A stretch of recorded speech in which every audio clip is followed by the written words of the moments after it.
Hey there, I'm Caden Rains, and welcome to my basement as we enter the final week of Animal Crossing August here on the LEGO side of the channel. It's a housing themed week as well, as all three of the sets we're going to look at this week are Animal Crossing houses. We are going to look at two in this first video because one of them is fairly small, and it just didn't seem like it was worth spending a whole video on just it. No offense, Goldie over there. And then we'll come to the second set later in the week as we do. So now that we've got an introduction, let's take a look at the first of our two sets, that being Goldie's Cozy House. So here is the titular Goldie from Goldie's Cozy House. She's a dog, and while she gets my regular complaint about their clothing not going far enough down, on the whole, I think this is a fine enough minifig. I think the pattern on her torso is neat enough. Like, it's not anything I'm going to write home about, but I like it when we get some kind of realistic clothing that's down to earth. I know this isn't like out of the ordinary, but it's good enough. I also like the dog head mold that we get with this figure. I'm kind of surprised we didn't see it used for, I believe, Digby, who, like, another figure who I think is supposed to be Isabelle's brother. Correct me if I'm wrong down below, but I think he has the same basically head shape. And if I get further wrong about that, then I'm sorry. But I think this figure is fine outside of my usual Animal Crossing complaint when it comes to the minifigs. So if one day you see an update where I've just put a bunch of cloth pieces on the minifigs, then you'll know I've gone completely insane, but I'll still do it. But anyway, this is another one of those minifig heads in this theme I could see them using outside of the Animal Crossing theme, because it's very clear it's supposed to be a dog, or something animal like that. So I think she's pretty good. Not my favorite Animal Crossing figure, but more than acceptable enough. I suppose she could have had her tail sticking out, but I kind of expect, well, no, on the box her tail is sticking out from under the shirt, so they could have put that on part of the print. Although I'm kind of glad they didn't, because if I ever decide to give this torso to another character, then it doesn't have to be a yellow dog in particular. So, just once again, I don't think there's any Animal Crossing figures that I absolutely don't like. It's just that a few of them, well, most of them I think could be used again. It's just the unique ones like Isabelle and the Dodo Wilbur, and maybe Mabel, the Able sister. Those molds are really unique, whereas ones like this is obviously a dog, and unless Nintendo really got their clause on the contract where they can't use these molds again, I hope to see some of these in future furries. So now that we've looked at Goldie, let's take a look at her cozy little house. So here is Goldie's house. It is the smallest building we get. That's a actual building. I know that there are other sets that are smaller than this one, but this is the smallest physically by square, I don't know, square stud space, however you want to say that. So, it's simple in that regard. I think it should have been cheaper initially. I know it has that IP tax, but this was a 150-piece set, and it started at like $22. I got it for around $16, and I think during the sales that we've talked about in previous videos, but I think I also saw it go down as low as like 14. So, good for that, I suppose. I kind of wish I had gotten a second one to slam up against the back. It still would have needed to be modified in the middle of the roof, but I have alternate ideas of what to do with this as the Animal Crossing furry section of the city comes to fruition. But with that said, let's look at the three little sections. We'll do the house last. First off, there's this little picnic table, and I believe we've seen this basic build before in other sets, probably like Friends or City sets. There's nothing like too original about it other than the fact it's on this Mario base plate. But you can sit Goldie or another fig at the table if my hands want to work. There we go. And she can enjoy her croissant and her pear and her, I don't know, juice or whatever's in that cup, coffee. So it's fine. It's just there. I kind of am surprised it wasn't part of, they didn't put something like this in like the Julian's birthday set. I know he had a table in there, but it kind of seemed like it was supposed to be taking place in the park. And this is much more of a park style seating than you see at like a house, no matter how cozy. Then we have the smallest section, and we just have the, I think I've seen this in other sets before too, not in a while, but it's just the worst mailbox you can imagine. Like, you can technically put the letter inside it, and because of friction and physics, it kind of stays in there, but I don't like it. I will not be keeping it out as I finagle this city. We have seen other sets in this theme use older style mailboxes. In fact, we're going to see one in a few minutes. So I don't get it. I don't get this. We have another one of those snails though, which again is more like a slug that's been pooped on. So I apologize for once again bringing that up, but I'm going to keep bringing it up until it stops happening. So Lego, stop putting poop on slugs. They don't make it snails. Only the hermit crab works for that piece. That is not my decision. That's just how it looks, which I guess is my opinion, but you listen to it, you can't unlisten. So anyway, here's the main part of the build. This is what the majority of the pieces go into, and it is a simplified version of a cutout of another type of building we're going to look at and talk about, which is something I discovered with the second set of today, but it is what it is. So let's just break it down. So unlike most of these set houses that we've seen, it has a window on both sides of what would be the front of most of the houses, and that's just because it doesn't have any other walls or sections that extend from that. Because this is so small, there's not much in the house. There is just this sliver of a bed, which she can kind of fit on if you put her arm up in the window, or tilt her, I suppose. But that's all. The other beds in this theme are at least 4 studs wide, and you got this 2 stud wide one. It's just, I feel bad for Goldie. And then she's got this cute little piano, which has this printed piano piece or key piece and music piece on there. I don't think either of those are unique. In fact, I know the piano key one isn't, but I'm pretty sure we've seen that music sheet in other sets, maybe the Jazz Club. But probably any set that has music, like a musical instrument, could probably have that piece in there. You can tell what this mini build, or not, I shouldn't say mini, what this build is just by looking at it. It is a small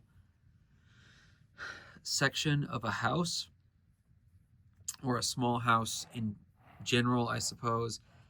But I mean, I'm glad this was the cheapest house because it's the cheapest build, or like piece wise. But it's just, if I didn't want this minifig, I probably wouldn't have gotten this even marked down. I do mildly regret not getting a second one so I could give her a little more of a room to live in, but I'm just not that worried about it, because again, I have ideas of what I'm going to do with all the houses and buildings except for one so far, but I'm a thinking on it. So, is this bad? Not if you got it on sale.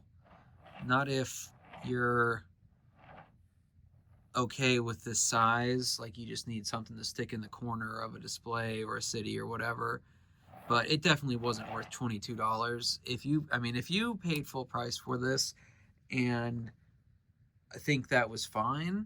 Like, I'm not gonna fight you on it, but let me know down below why you think that's all right. I don't think roughly $7 more than the piece count really deserves is a great price, especially for such, like, maybe if the individual pieces were bigger to make a slightly bigger house, that might be something. But as it stands, for me, the best reason to get this set was to get another Animal Crossing figure that, while we may get the species in other sets, we don't get this mold anywhere else. Unless I have just completely been blinded on certain sets, which I don't believe. I think I have all the minifig ones, except for the Tom Nook, whatchamacallit,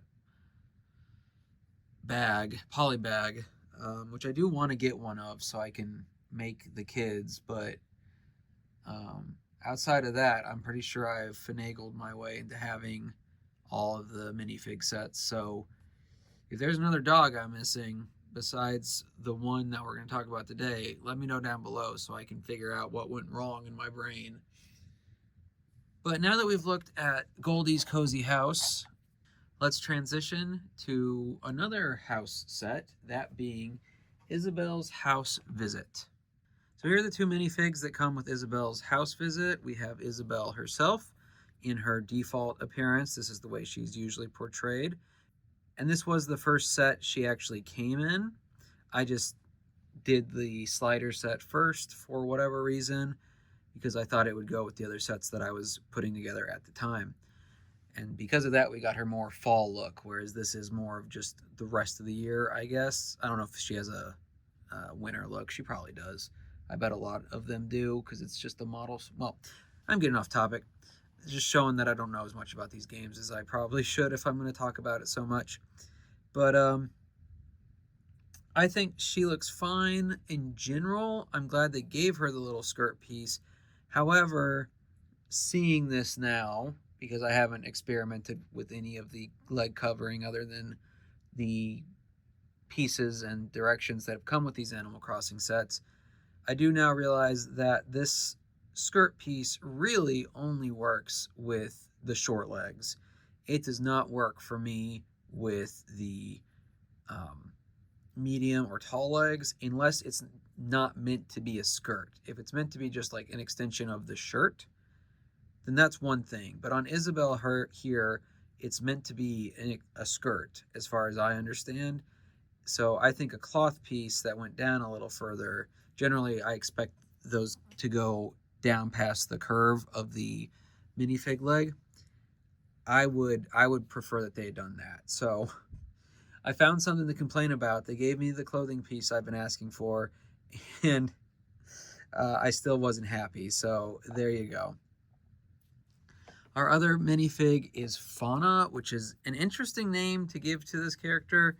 I know she's a deer, and we've got one other deer we're going to look at this week, but I think Fawn would have been a better name for her. Maybe that's already being used, but because Fauna literally just means animal. So whatever. I like she's got back printing on her head. Only a couple characters have that in this series, and it's usually more on the top than it is the back. But then she's got the little hood, and I mean, it's kind of like a reindeer. She's probably meant to be a reindeer because this is a winter coat look. So that's kind of cute. Again, I mean, I don't know how you'd extend this clothing to go over her mid legs, and make it look right. I guess a white piece maybe, but so that one's a little tricky. I do think the way her eyes are done, what are supposed to be eyelashes on the bottom of her eyes, look more like she's bleeding, like she's an Animal Crossing X figure or EXE figure. All she needs is some hyper realistic blood, and she'll come right out the screen. But anyway, otherwise, it's fine enough. I think the other deer fig we're going to look at later this week is a better figure, or well, better print on this head. But otherwise, this is like this is fine. She's not going to be high on my list of Animal Crossing figures, but there is nothing super wrong with her other than the whole EXE comparison with those black bleeding eyes. I'll stop doing that now. So now we've looked at the minifigs. Let's take a look at the builds of this set. And really, I guess I'm going to break it down into two-ish, or three, I suppose. I don't know. It's not as clear-cut as it was on the Goldie set. Like, I don't really feel like talking about these two front builds, quote-unquote, because one is literally just attached, and the other is just this little garden, and we've seen garden stuff before. So let's look at the stuff that actually took more than 10 seconds to build. So as an exterior outdoorsy bit, we've got this apple tree with a tiny stump to fish from, I guess. It's got one of those fossil pieces, one of the digging spot pieces, which that's another one, like their coins and a couple other things that I wish we got more of, but it's fine, I guess. I don't really have much to say about it because this is the same tree build that's been in the vast majority of sets if they've got a tree. So there's not really much to say about it. Like, I'm still fine with it being like this, and they're the one part of the outdoor stuff that I really do plan to use somehow in the town portion of my city, but it is what it is. It's not anything new at this point. This, I guess, tool shed container, whatever, is neat-ish. It's got stuff from the game, tools you can use from the games. It uses these jumpers to make it look like you could pull out the drawers. You can't, of course. There's a little acorn pass or whatever. There's no real spot for this, though. It just is a thing. I guess you could move the flowers or something and put it there, but I don't know. It just is a thing that Fauna happens to own.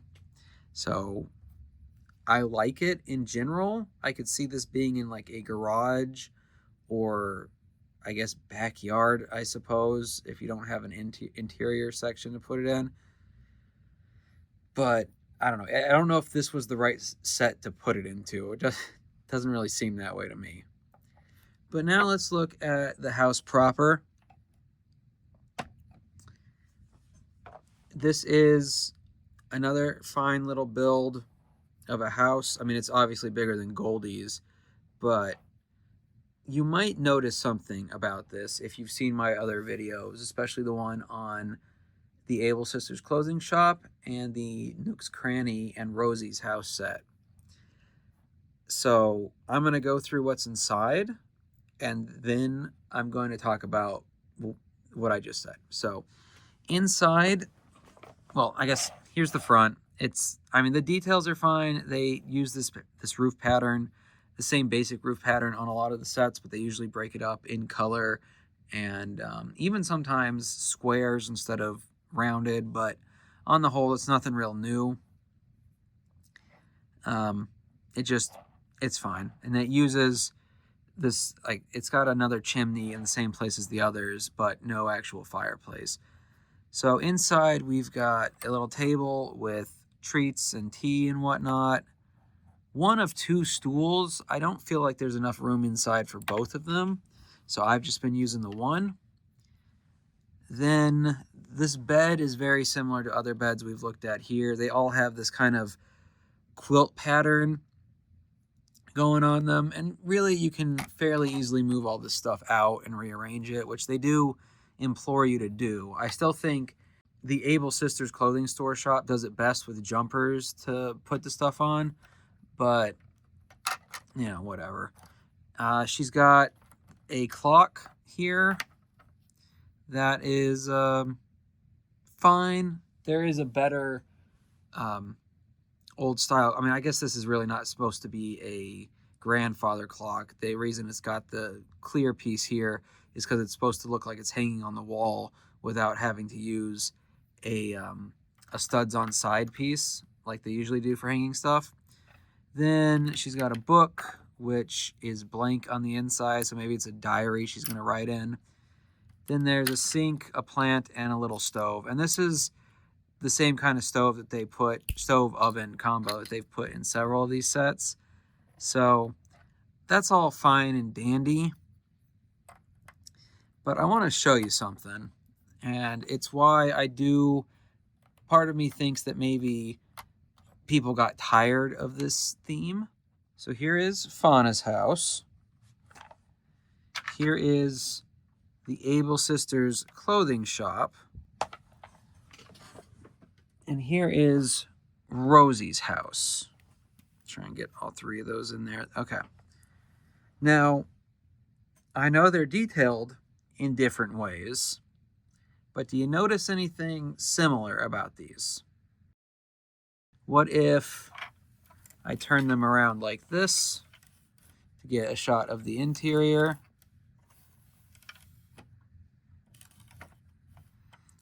Once again, I know that they're decorated differently, but are you seeing what I'm putting down? Picking up what I'm putting down? They have the exact same footprint. All three of them, plus another set that we haven't looked at yet. I didn't notice it with Rosie's house and the Able Sisters clothing shop, but I did notice it here once I hit Fauna's home. And I think if there's any reason that this series is not going to be continued, it's because across 5 of their 8 buildings, they made them exactly the same basic build. Yes, there are differences. Like even piece-wise, if we look at like the sides of these, like they don't line up exactly the same. Some are more similar than others, but like 1 and 1x4, 1x2, 1x2, 1x1, and then this one's another 1x1, 1x4, but then it gets broken up more as you go. So yes, it's not the exact same build every time, even though there are a lot of similarities. Most of those similarities come down to how is the roof hatched, what shape are the windows, and what color is everything. So that I think might have put some people who were interested in this series off when they realized, oh, Abel's shop is the same as Rosie's house and Fauna's house, and the last set we're going to look at has 2 more in it.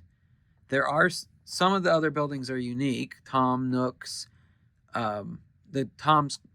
Cranny and the museum are completely different than any of these.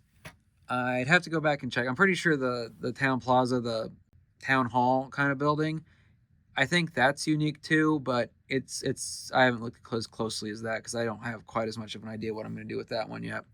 But this is where I think the issue might have come up. And I know in the games there are like similar houses. Like there's not a completely unique house for every character.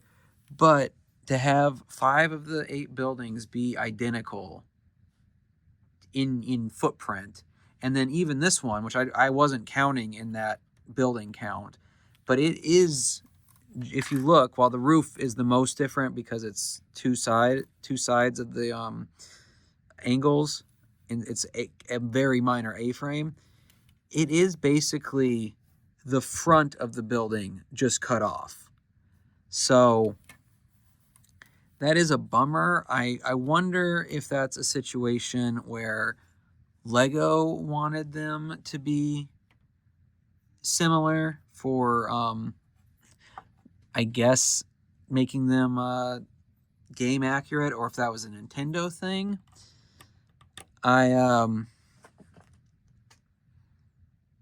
don't know. If that was the case, I think instead of pairing Nook's Cranny up with Rosie's house or combining the two that we're going to look at later this week, they should have done slightly cheaper, like trying to guesstimate how $30-ish sets that where they were still just these buildings, but they weren't, and that way you're not paying $80 for the big set of two houses, or you're not paying I don't know, I think it was 50 or 60 for the Nook's Cranny and Rosie's house. But that's an issue, and I can see that being a reason for this theme to not continue if people got tired of buying what's essentially this house over and over again. I know the houses are a big part of the Animal Crossing experience, but when you're dealing with Lego sets, you know, I still rant about the garage repetition from building its same floor plan 3 times in a row. The only reason it took me a while to notice this is because I didn't build the previous 2 examples right after each other, but you start to notice a pattern after a while. So while I don't hate this floor plan or this house or fauna or any of that, it does put a damper on this theme. Like, it just, you've now spent like 60% of your time building, if you got all the buildings, 60% of your time building the same thing, just in different colors. And sometimes that works for you and sometimes that doesn't, but it is kind of a negative in the grand scheme of the series. But anyway, now that we've looked at the 2 houses for today, let's find a place to put them on the table and then call it a day. All right? All right.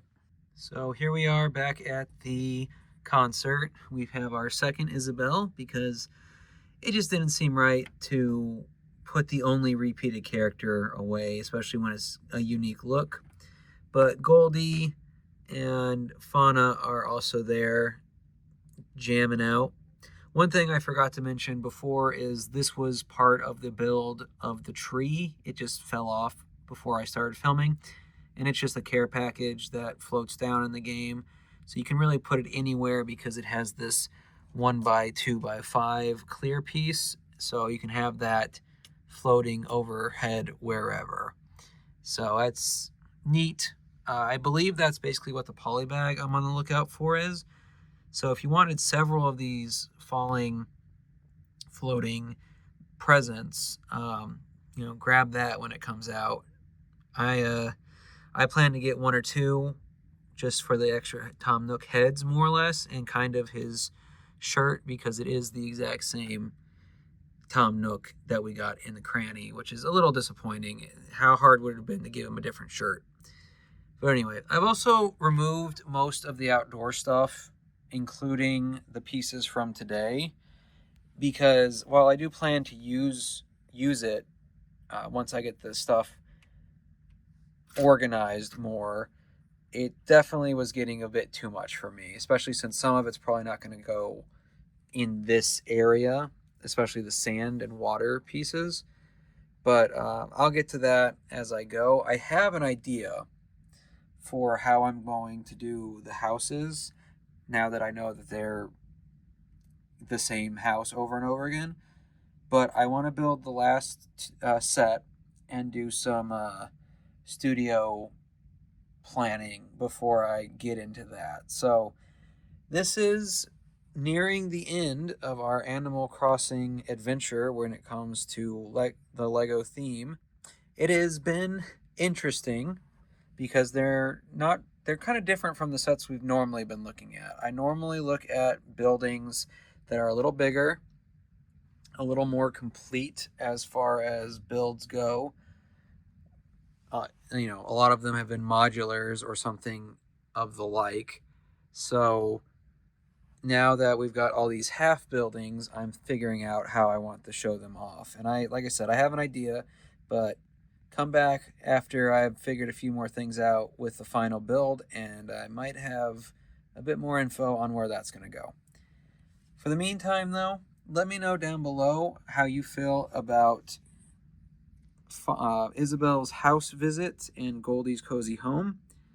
If you're annoyed by the repetition of this floor plan with the houses, or if you think it's not that big a deal because it's at least somewhat game accurate, or whatever, or if you think that I've spent a lot of time on a theme that doesn't matter, let me know. Love hearing from you guys.